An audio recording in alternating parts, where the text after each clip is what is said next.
ভারতবর্ষের মুর্শিদাবাদ জেলার জলঙ্গির কোল ঘেঁষে বয়ে চলেছে শীতের স্নিগ্ধ পদ্মা। আজ থেকে প্রায় কয়েক যুগ আগেও এটাই ছিল পদ্মা নদীর মূল গতিধারা।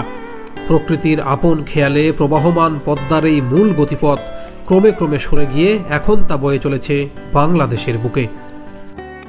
আর এপার বাংলায় জলঙ্গির বুক চিরে বয়ে চলেছে সেই পদ্মারই ছোট্ট একটা শাখা। ভারতীয় সীমানায় বেশ কিছুটা পথ অতিক্রম করে আবার গিয়ে তা মিশেছে বাংলাদেশের মূল গতিধারায়।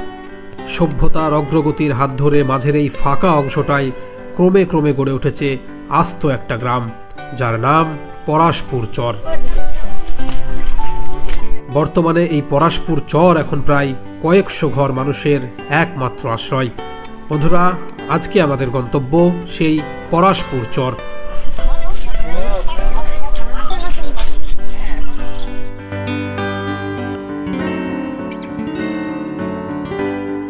বন্ধুরা, জলঙ্গির টলটলি গ্রাম থেকে যাত্রা শুরু করলাম। উদ্দেশ্য সেই পরাশপুর চর। শীতের শুকিয়ে যাওয়া পদ্মার মেঠো পথ ধরে আমাদেরকে পাড়ি দিতে হবে, কিন্তু বেশ কয়েক কিলোমিটার পথ।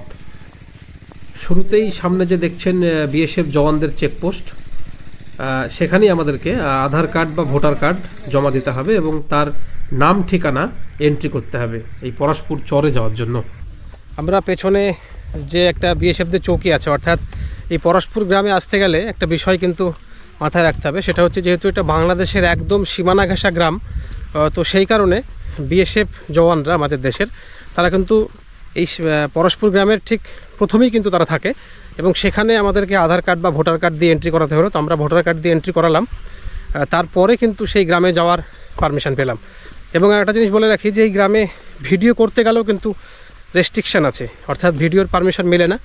তো সেখান থেকে হেড অফিসে কল করা হলো, তারা পারমিশন দিল, তারপরে কিন্তু আমরা এই ভিডিওটি করার অনুমতিটা পেলাম। শুধুমাত্র এখানেই কিন্তু শেষ নয়। পরাশপুর চরে আপনি যার বাড়িতে যেতে চাইছেন তারও কিন্তু পরিচয়পত্র জমা করতে হবে এই বিএসএফ চেকপোস্টে। সঙ্গে বেঁধে দেওয়া হবে নির্দিষ্ট সময়, সেই সময়ের মধ্যেই কিন্তু আপনাকে ফেরত আসতে হবে। এরপরেও রয়েছে আরও একটা বিষয়, পরাশপুরের যে আত্মীয়ের বাড়িতে আপনি যেতে চাইছেন সেই বাড়ির কোনো না কোনো একজন মানুষকে কিন্তু এই চেকপোস্টে আসতে হবে আপনাকে দায়িত্ব সহকারে নিয়ে যাওয়ার জন্য। এরপরেই মিলবে চরে যাওয়ার অনুমতি। এই যে মহিলাটিকে দেখছেন, ইনিই আমাদেরকে নিতে এসেছেন এই বিএসএফ চেকপোস্টে। এর সঙ্গেই আমরা আজকে যাব পরাশপুর চর। বর্ষাকালে যখন পানি হয় তখন নৌকাটা কোথায় নামে? ওই পারে নেমে যায়, এখানে জায়গা জায়গা পানি থাকে। তোমাকে খুব কষ্ট করলাম, এত পরিশ্রম করানো যে আমরা কাল এসে পারিনি, মানে কাল এসে 12টার পরই হয়ে গেল, 2টোর সময় দিয়ে ওখানে নিচে নেমে ফোন করলো। ভাই তো কোথায় পড়িস? পরস্পরে প্রাইমারি স্কুল আছে নাকি? মাস্টাররা আসে ঠিকঠাক স্কুলে? ওই 5টা মাস্টার ছিল, এখন ট্রান্সফার হয়ে যায়, সব মিলে এখন হচ্ছে যে 2টো স্যার। ও, কোন ক্লাসে বললি পড়িস তুই ভাই? আমি 6-এ পড়িস। ভালো করে পড়াশোনা কর। খুব অসুবিধা হয় না বিএসএফদেরকে নিয়ে? হ্যাঁ, অসুবিধা তো হবে, খুব অসুবিধা।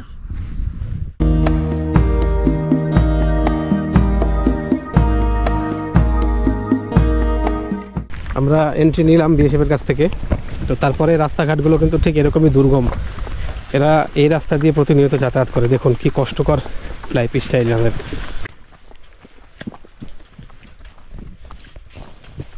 পরশপুর চর থেকে নাকি?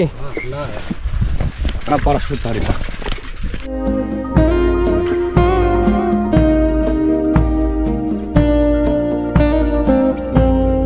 নদীটা এখন জল বেশ অনেকটা কম।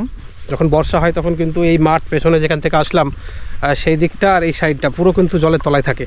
তো এখন যেহেতু শীতকাল, জল অনেকটা বেশ কম, তো এইভাবে মাটি ফেলে দিয়ে তার ভিতর দিয়ে রাস্তা করেছে, যার ফলে এটা দিয়ে মানুষ কিন্তু পারাপার করে। আর বর্ষার সময় এগুলো সব ভেঙে যায়, তখন নৌকাই কিন্তু একমাত্র মাধ্যম হয় এই চরে আসার। দেখুন নদীটা এই দিকে যতটা বিস্তৃত, এই দিকে আর এই দিক থেকে মেন পদ্মা থেকে এসেছে নদীটা এই দিকটাই।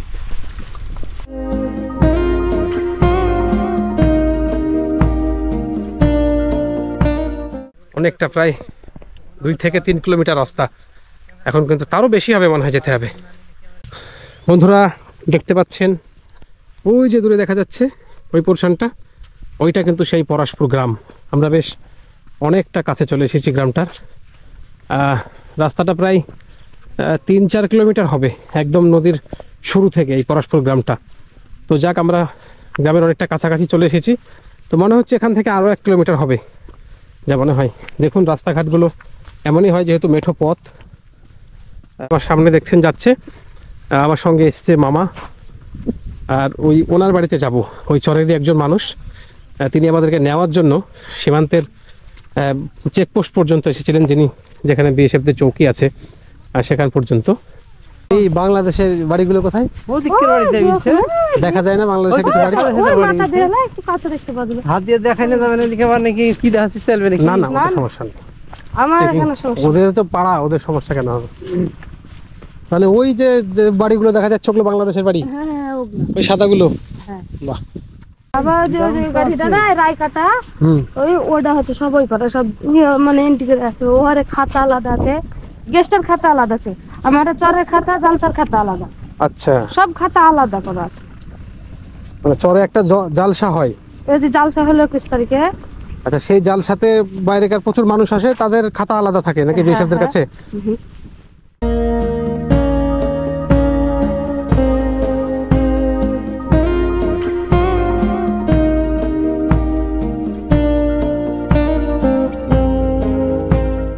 বন্ধুরা, এর আগে আমি যতগুলো চরে গিয়েছি মানুষের আন্তরিকতা কিন্তু আমাকে মুগ্ধ করেছে। তো এই চরের মানুষটাকেও দেখুন, সে এতটা পথ হেঁটে আসার পরেও তার হাতে কিন্তু আমাদের জন্য কিছু মিষ্টির ব্যবস্থা করা হয়েছে, এবং সে কিন্তু সেটা হাতে করে নিয়ে যাচ্ছে আমাদেরকে দেওয়ার জন্য।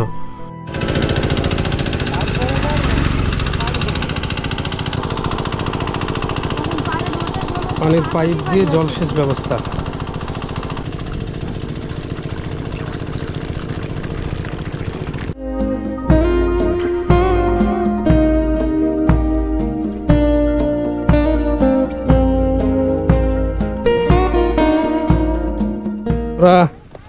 দেখুন যে রাস্তার কি বেহাল দশা, তার উপর দিয়ে ট্রাক্টর গিয়ে সেই রাস্তাটাকে যেন আরো চলার অযোগ্য করে দিয়েছে।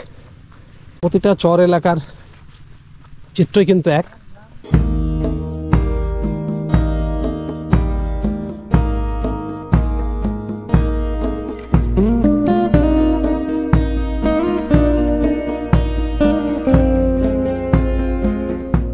বন্ধুরা, অবশেষে এই দীর্ঘ পথ, এই যে এই রাস্তা দিয়ে আমরা আসলাম, এই দীর্ঘ পথ পাড়ি দিয়ে অবশেষে কিন্তু আমরা সেই গ্রামে পৌঁছালাম।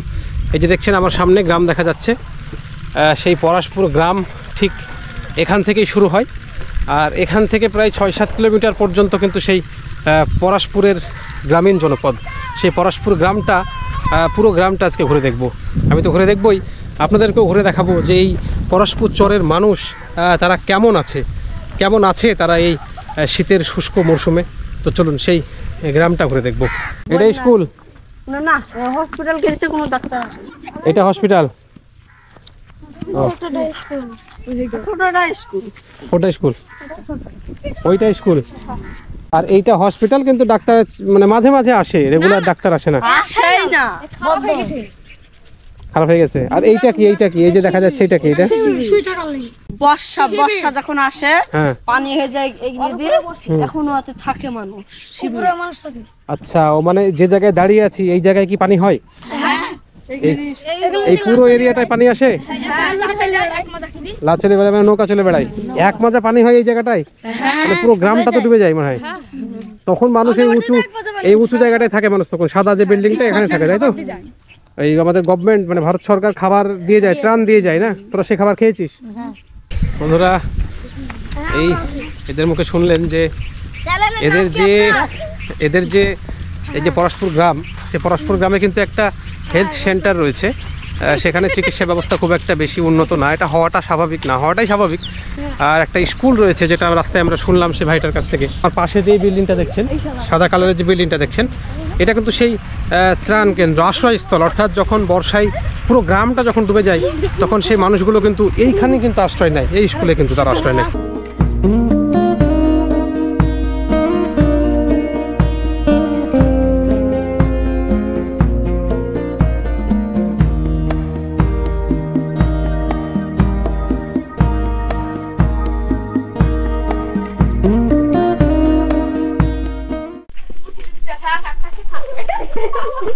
চরের মানুষ এই যে সব বাড়িগুলো কি এরকম টিন দিয়ে করা নাকি রে?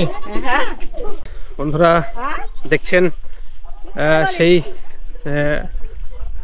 চরের কিন্তু সেই মানুষগুলো তাদের গ্রাম তাদের বাড়িগুলোর একটা বিশেষ কিন্তু কমন একটা বৈশিষ্ট্য, যেটা হচ্ছে কিন্তু আমরা ওই চরে যেগুলো দেখিনি, সেটা হচ্ছে প্রত্যেকটা বাড়ি দেখুন বেশ সুন্দর টিনের কারুকার্য করা, অর্থাৎ ওপর থেকে নিচ পর্যন্ত মানে দেওয়াল থেকে ছাদ ওপর পর্যন্ত পুরো বাড়িটাই কিন্তু টিনের তৈরি এবং তারা টিন দিয়েই করে। যেহেতু বাংলাদেশের স্টাইল, এগুলো কিন্তু শোনা যায় যে বাংলাদেশে নাকি এরকম অনেক বাড়ির কিন্তু এরকম বৈশিষ্ট্য, তো সেইটা কিন্তু এই পরশপুর চরে এসে আমরা কিন্তু সে দেখছি। আর আমাকে ঘিরে রয়েছে কিছু উৎসাহী শৈশব, দেখুন তারা খুব আনন্দিত।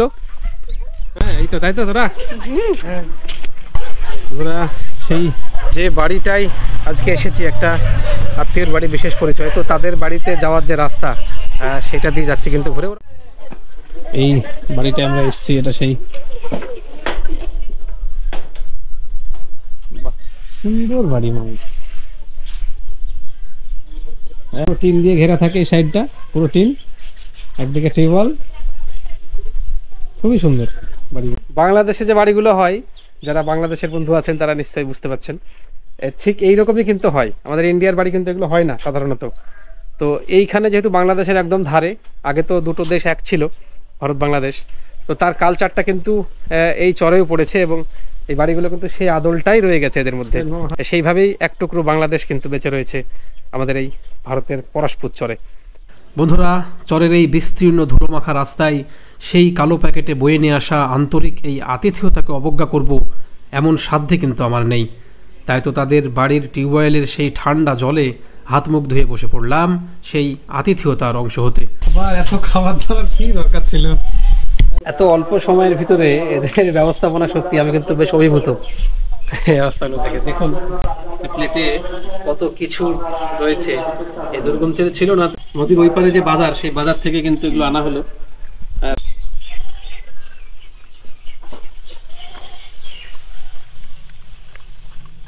আতিথেয়তার পর্ব শেষ করে এবারের গন্তব্য পুরো পরশপুর চর এলাকাটা ঘুরে দেখা।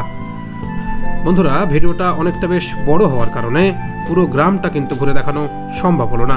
খুব শীঘ্রই দেখা হচ্ছে পরের কোনো ভিডিওতে, ততক্ষণ ভালো থাকবেন, সঙ্গে থাকবেন। এইগুলো আপনার সরকার করেছিল বাড়ি গরিব লোকের, হ্যাঁ, আরো করছি সব প্রত্যেক লোক আসবে, সেসব বাড়ি করেছিল, করে সেসব লোক ঘুরলো শহরে, খাওয়াবো করে সব মরে যাবো, আসছিল না, এইসব বাড়ি সব করেছিল। তো